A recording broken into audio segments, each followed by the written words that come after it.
From the Watson Institute for International and Public Affairs at Brown University, this is Trending Globally. I'm Dan Richards. While no one knows how this November's election in the U.S. is going to go, there's one thing most experts agree on. It's likely going to be close. Very close. Poll after poll after poll suggests that, especially in a few key states, support for the two candidates is evenly split in a way we haven't seen in decades. So, with just about 4 weeks to go before Election Day, we're going to hear from two experts about why this election appears so close, and about how to think about this race as it enters its home stretch. What are the issues, and who are the voters that will define this race in the end? Why does it seem like neither Biden's winning coalition in 2020 nor Trump's coalition in 2016 seem likely to reform? And what does it all mean for our country's politics beyond November 5th? Wendy Schiller is a political scientist and director of the Taubman Center for American Politics and Policy at the Watson Institute. She's also the Institute's interim director. Catherine Tate is a professor of political science at Brown University and an expert on public opinion and black politics in the United States. Here is our conversation.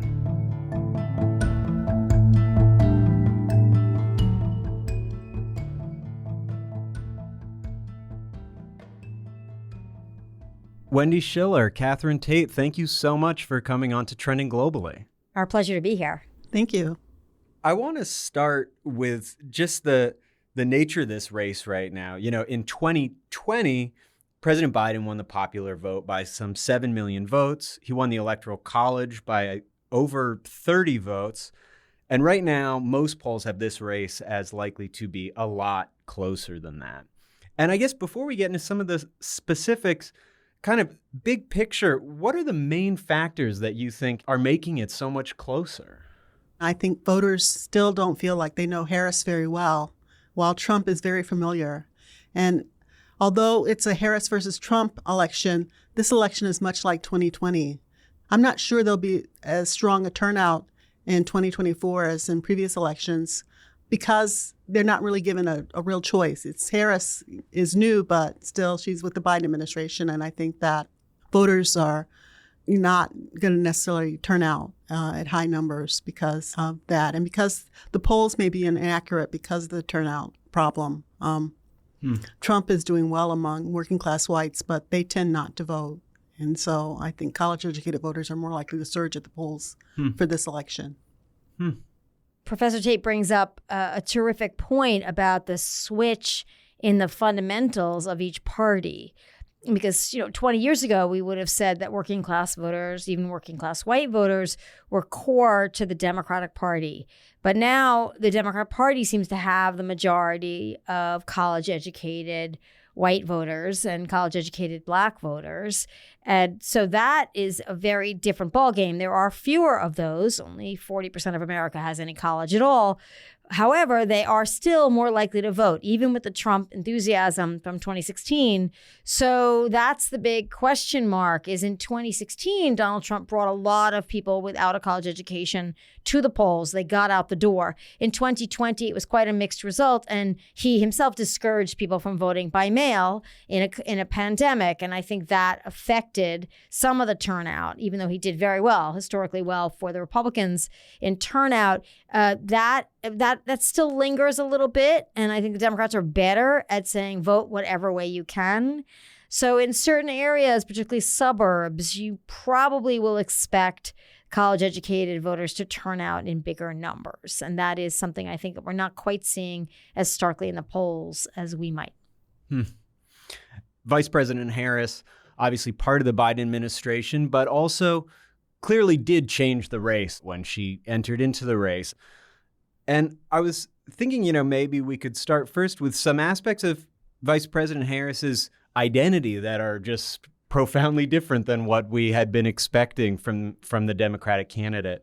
She's, of course, the first woman of color to lead a major party ticket. And I'm wondering, are either of you surprised with how race and gender have or have not affected the race so far? I'm not surprised. Trump has made race and gender issues. He calls Vice President Harris dumb. That's a loaded term for women. He's talked about her racial identity, saying that she only recently called herself Black. Harris has refused to answer questions about her identity. He just brushes them off. And in fact, the historic nature of the race, she has not made much mention of that either. The fact that she could be the first woman elected, and certainly the first Black female, first Black Indian female, South Asian female president. So I think she's trying to keep race from becoming a major issue in the election and, and avoid a trap that Trump has laid out. I think that it's, he's like I said, his efforts to inject race in the campaign have been bold. Yeah. The lie about Haitians eating family pets. He recently just said that he would change back Fort Liberty's name back to Fort Bragg, a Confederate name, so that he's, I think, aggressively injecting race into the campaign. And why do you get the sense that Vice President Harris is maybe less interested in making race a central issue? Does she see it as a risk in some ways? Yes, I think that, instead of focusing on her qualifications, they would just focus on her race and gender and vote accordingly. I think that people are looking for more policy direction in this election. And we had a historic election in 2008 when Barack Obama was elected the first Black president. And I think it's just too dangerous of an arena for her to enter if she talks about her race and gender. She's been selective about it. If you look at the swing state map, she's gone to Michigan and really emphasized that she's a Black woman and really tried to motivate Black female voters, particularly in cities like Detroit. And then when she goes to Arizona, she talks about the border. And then when she goes to North Carolina, I don't know if we'd say de-emphasizes her identity as a Black woman, but she's not using it in the same way. And so everywhere she goes, she has to sort of channel a different aspect of her candidacy to appeal to that slice of voters that she thinks she can win. Catherine, this makes me think of something I wanted to ask you about as well. You've spoken about how pragmatism and fear have affected political decisions of Black Americans when it comes to voting. What role do you think those factors are playing in this election? I think that when Biden was going to drop out, you had young Black Americans mostly saying they wanted him to drop out. I think older Blacks were, going to stick by Biden no matter what. They really fear a second term for Donald Trump. So when Biden dropped out and Harris stepped up, I think Blacks were a little hesitant at first to say hallelujah. They just are concerned that this country, has a race gender problem, that, it was one thing to elect a Black male president, but it's another thing to elect a Black female president. There's just this concern that the election is so close. I'm not sure that they would say Biden should have stayed in, but people are concerned that, because of race and gender, Harris might not win. You brought up some divisions along age as well in the electorate. How do you both think Kamala Harris's entry into the race has been received by younger voters? Has it brought more younger voters into the Democratic side, or has it just energized the existing ones? How do you see that? Harris brought back enthusiasm and energized the base. There's the record, donations given to her campaign. But young Black Americans are the ones who say that it's about the economy and that they are, concerned about inflation and high interest rates. And despite Trump's abrasive personality, still feel that Trump will do better on the economic front than Harris will. And so I think that this is a sort of reckoning for the Democratic Party. They have benefited from the lion's share of the Black vote for so long. I think young Black voters need a new reason to, embrace the party. And I'm not sure any Democrat at the top of the ticket could give young Blacks what they want to hear at this point. But I think that it's something that has to be addressed in the future as well. Is it almost like in a generational way how the stereotype is younger people are a little more open to taking risks? And you were just saying how a lot of older Black voters have a real strong sense of pragmatism. And is there just this kind of like inherent generational thing that younger voters might be a little more willing to say, let's try something totally different? I think that, it's not just Trump's personality. I think that they just want an alternative to the Democratic Party, so that this is something that, in 2028, they'll have to concern themselves with in terms of how to ensure that they don't lose this young generation of Black voters to the Republican Party. But I also think that, we see this with Latino voters as well, that young Latinos are also more likely to say they're going to support Trump. And I think that some of this has to do with the fact that in both groups, I think there's less group consciousness among them, that they are more pocketbook voters than sort of concerned about their communities, looking at it more narrowly than the older generation that, was somehow affected directly by the civil rights movement. So I think that the Democratic Party will have to work hard on these two minorities to secure their votes. 48% of people under the age of 30, 34 years old vote, and 72% of people over the age of 65 vote. So for me, I'm not sure I'm going to read into a lot for this election among Black or Latino men or women who are voting under the age of 30. I just think that's sort of the least big turnout. I think about the fact that they haven't really lived through an era where their rights were curtailed and they don't fear Trump the way that people who are older fear Trump. I think also they don't see where Democratic policies and even the rule of law theoretically matters to them, particularly Black men who are most prone to police violence and mistreatment by law enforcement. The rule of law doesn't do them much good if you cannot protect people from being, murdered in their own homes. And I think that matters for young people. And I've always been very interested in the chase for Latino voting. Latino voting also, 48% of registered Latinos vote. It does not change. It just simply doesn't budge. So more than half of registered Latinos don't vote. More than half of registered Latinos don't vote. So the question is, that number, the population is increasing at a faster pace than Black Americans. But if that number, 48%, stays the same, yes, you'll have more Latinos voting. Arizona's almost 30% of the voting population is Latino. But the older Latinos will still determine the outcome of the election. So do you feel like this chasing of the younger voters is a little bit overblown? I feel like, at least in my news diet, it takes up a lot of discussion about how this election is going to go. It's sort of, what podcast can you go on to get what younger voters to turn out? Is it maybe not as critical as it can seem?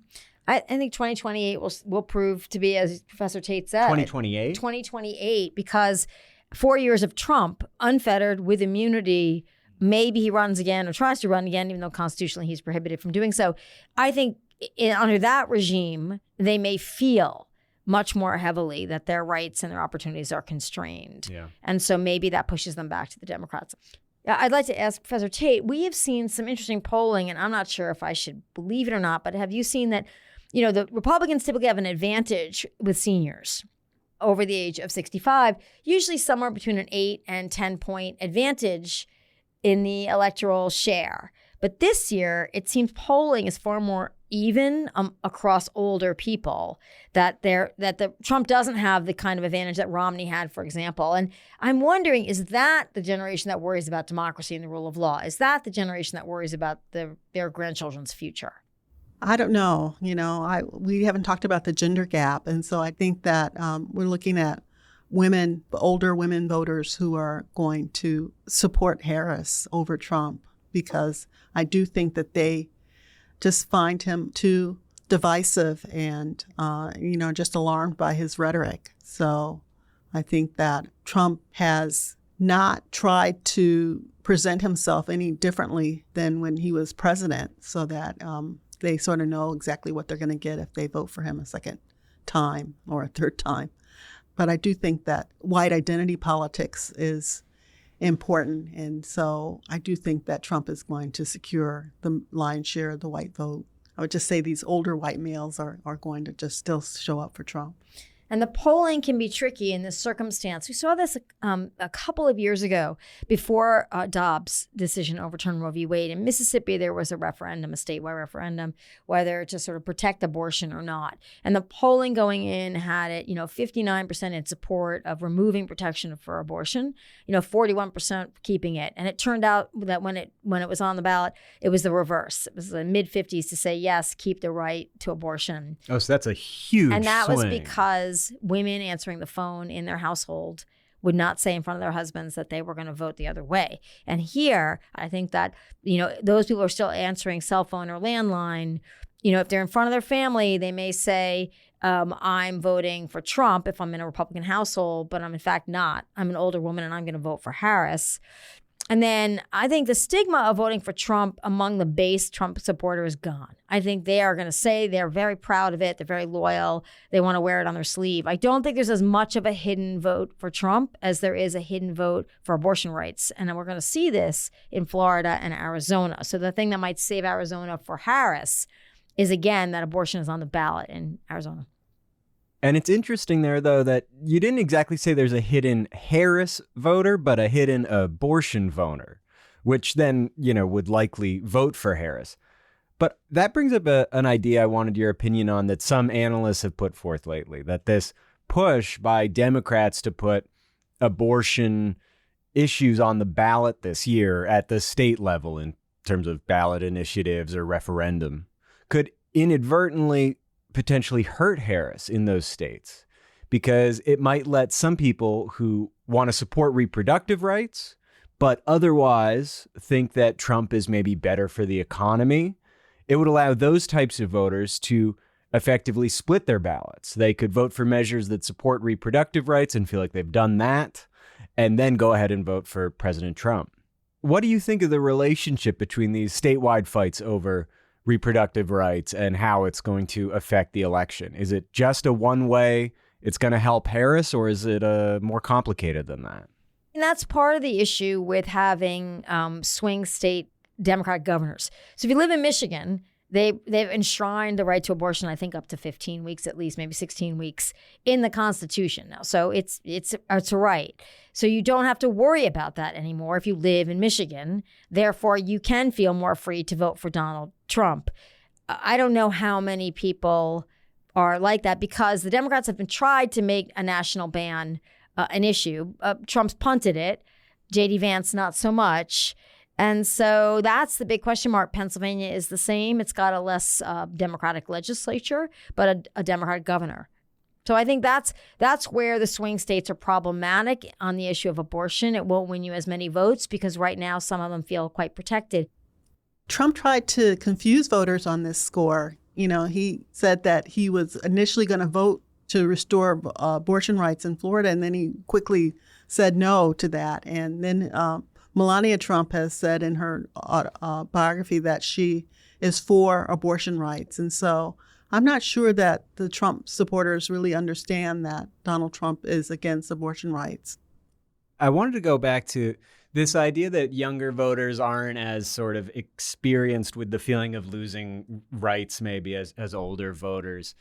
I think especially for younger voters of color who saw sort of the protests over George Floyd in 2020, which I think really brought about a lot of really strong feelings around race and inequality. And then also Trump's just toxic rhetoric and behavior around the border while he was in office. You're saying that maybe wasn't enough of a kind of series of threats to really shake younger voters about what's at stake, or enough younger voters, rather? We're struggling to determine whether it's just disaffection with the Democratic Party or it's a real appeal of the Republican Party, particularly Trump. So we don't really know. I tend to stress that it's disaffection with the Democratic Party, that they have to somehow address the concerns of younger voters that they, unlike the baby boom generation, are, seriously disadvantaged economically with the way things are headed in terms of the price of housing and the fact that inflation has caused groceries to go up in price significantly. And so, but the economy is doing well. Harris has emphasized that, but I still think student loan forgiveness bombed in the end because of the courts. Although student loan, I mean, I'm not sure I'd agree with that. I think that for the 2-year professional schools and the trade schools, which were disproportionately lower income people and some people of color, those all went through. So those private trade schools that, you take out a loan, you give them your $5,000 or your $10,000, then they close their doors a week later. Mm-hmm. Those have been forgiven. Mm-hmm. So I do think there have been some people who are disillusioned who got forgiveness. I think the sort under of the Biden administration, I think the middle class, where it was sort of like, oh, we're going to forgive loans because you borrowed too much money, not because the school went under. That's where the court said no. And I think those are the people who feel like, okay, I didn't get anything from that. I also think for human security, I don't think that the Biden administration has solved the problem, as I said, of police shootings, predominantly of Black Americans. And I think you think, well, what difference does it make if Trump says A, B, or C? Biden hasn't fixed this. And I think that is a big deal. And I also think the last thing is that Latinos are a very diverse group. There's also gradation and notorious discrimination in Latin American countries based on skin color, like are you lighter, are you darker? So there's all sorts of dynamics in the Latino community in this. And I think to think, for example, that Mexicans who are here for 2 generations care about Guatemalans or Hondurans coming over the border, I don't know why we make that assumption. So I think that doesn't affect their views. And when he talks about that, they don't think that he's talking about me. I've been here, my family's been here for 40, 50 years. I think it is a dramatic change, though, that immigration is not hitting the Latino community in the way that we would expect it to. I think that there has to be more research on the Latino community and their politics. But, we have people interviewed saying that, one, they don't think that the mass deportation that Trump has pledged to engage in will actually be implemented. Others say that they are negatively impacted by illegal immigration themselves, and so that they don't see commonality between themselves and the plight of these migrant workers. One scholar is suggesting that the negative stereotypes about Latinos is also believed by minorities themselves, and so that there's sort of internalized racism that is playing out in the Latino community as well. And even in African-American communities and Black communities as well, or South Asian communities. If you're any background and you are trying to make rent, you're trying to get your food bills, you're trying to put a roof, keep your family together, and yet you see migrants getting hotels, staying in hotels for weeks and weeks and weeks at a time, and the government's paying for that, you say, wait, nobody's paying my rent. And I do think that is a significant issue for people of any background. And I don't think the Democrats have had a very good answer on it. They certainly shut the border down in June, and illegal border crossings have diminished dramatically. And we don't have these busloads of people being, quote unquote, shipped places. 2 summers ago, I think that would be really problematic for the Harris campaign. And legal immigration, the polling has flipped from maybe 30 years ago on legal immigration, where in those days, 65% or more than that said, immigrants are a burden, immigrants don't contribute, even though most of America is immigrant in some way, shape, or form. And, in the 30s said, no, they add to the economy, they add to our country. And now it's flipped. The most recent 2019 polling has been, or 2020 from Pew says that 60+% of America says immigrants are good for the economy, good for the country. And it's only 30-something% that say no. But that's legal immigrants. So, people like to say documented, undocumented, but the American voter, for the most part, distinguishes between legal and not legal. And I think that is the big distinction the Democrats have failed to address ever since Barack Obama. It's been 15 years at least, and they have not come up with a good answer to that question. So one other topic I wanted to get your thoughts on, we're recording this on October 7th. 1 year after Hamas militants led an attack on Israel. And Israel's invasion of Gaza that followed that attack, and now the sort of widening crisis in the Middle East stemming from all of this appears to be factoring into the election in multiple ways. It became maybe most visible during the Michigan Democratic primary in February, when over 100,000 people, about 13% of the vote, voted uncommitted in a sort of protest to Biden's handling of the war in Gaza.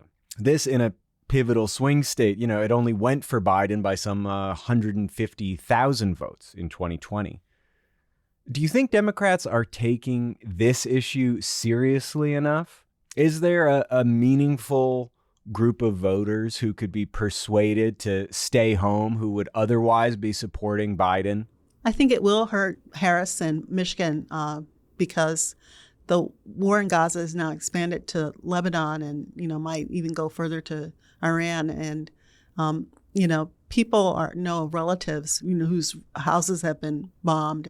But I think that because it's not Biden and that it's Harris who stepped in only recently, that this has quieted the movement down some. So the uncommitted, are not as vocal as they had been when Biden was the candidate. But I think it's a big mess for the Democratic Party right now because they've got progressives who are, want a ceasefire today. And Israel is headed in a very different direction. Yeah, and I would say like Hamas, Hezbollah, Israel, this is, they have all a pretty strong interest in keeping the conflict going. And so does Iran, which funds Hezbollah and Hamas. So this is an intractable problem for the ages. The interesting twist to me in this is twofold. One is that Trump is a guy who implemented the Muslim ban, meaning if you come from 7 predominantly Muslim countries, you couldn't come to the United States at all. No visas, nothing. So for those people who are in Michigan who are Arab Muslim descent, who have people in the Middle East that they want to bring over or from North Africa or Central Africa, you're not going to get them into the country if Trump is president.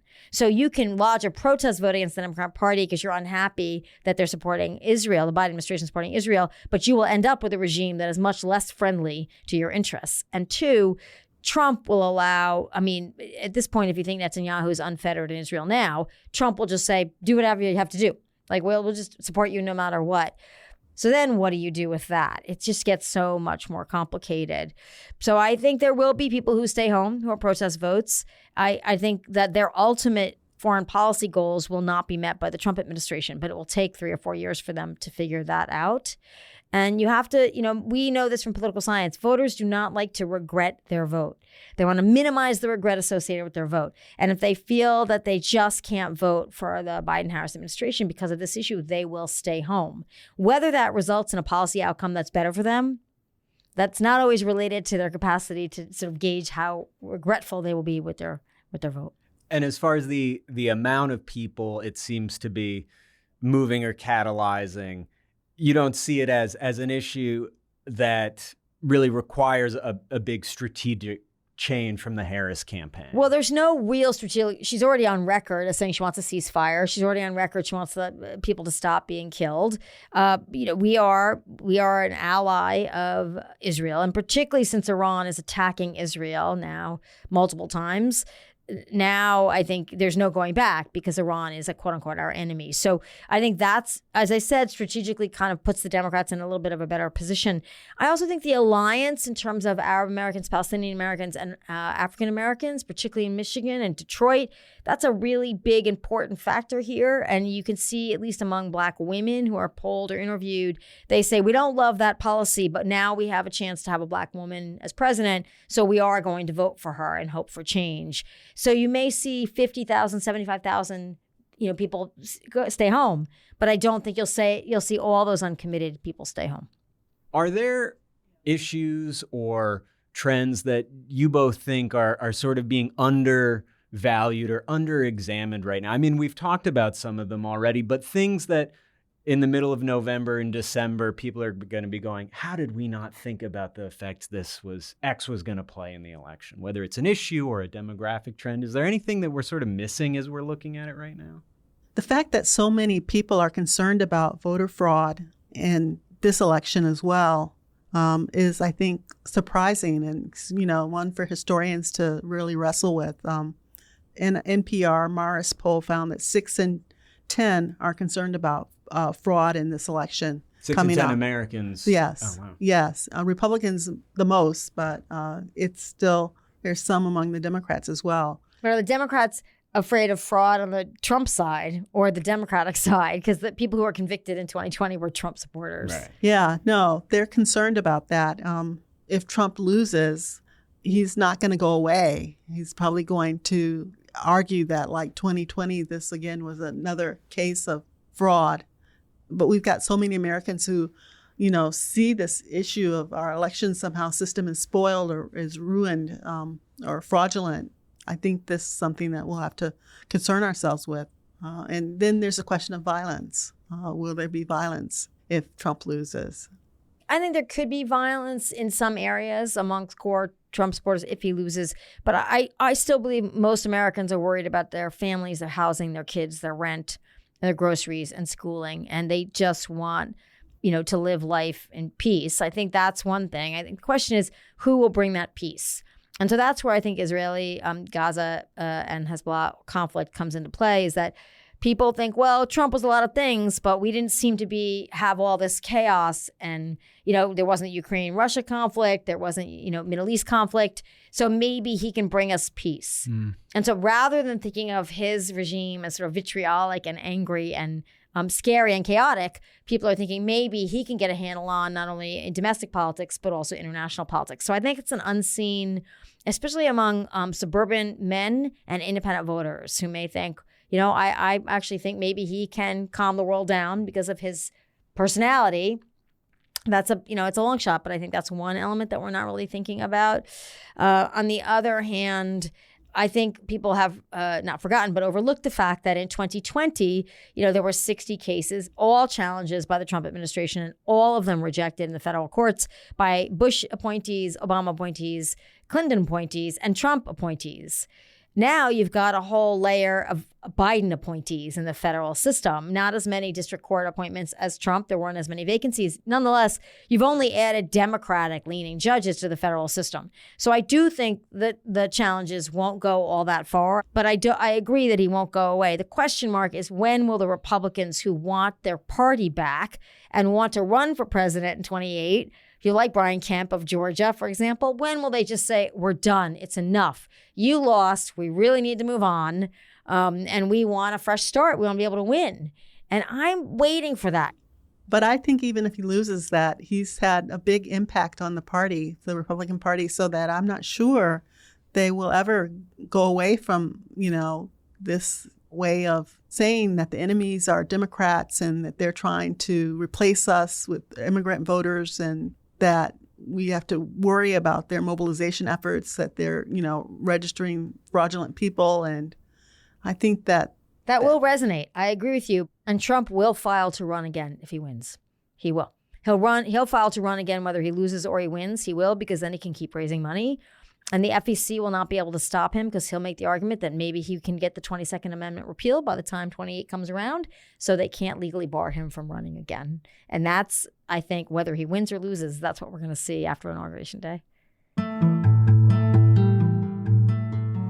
Oh my, well, yeah, just thinking about 2028 makes me want to crawl under the desk, but Nope, it's a good thing. Looking ahead to free and fair and regularly scheduled elections is a fundamental feature of our Constitution, and we should all be excited to look ahead to future elections. Yes, that is a great note to end it on. We are excited for that. Wendy and Catherine, thank you both so much. This was such a helpful and insightful and thought-provoking conversation. And I look forward to having you both back on again sometime soon, and we can see where we stand. Thanks. Thank you.